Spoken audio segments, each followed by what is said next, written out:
কার কার বিরুদ্ধে ব্যবস্থা আপনি নেননি। এই কারণেই এই সরকার পক্ষপাত দুষ্ট তোষণের রাজনীতি করা সরকার।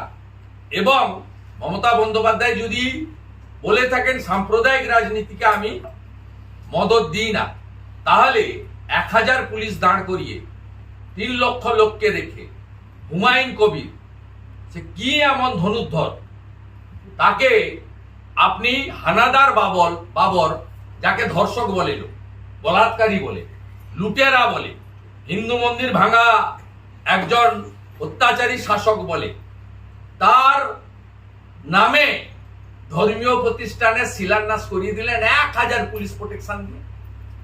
আপনি পারতেন না আটকাতে? যে 6ই ডিসেম্বর অত্যন্ত সেন্সিটিভ ডে, সুপ্রিম কোর্টের ডাইরেকশন রয়েছে, এই নাম ইউজ করা যাবে না।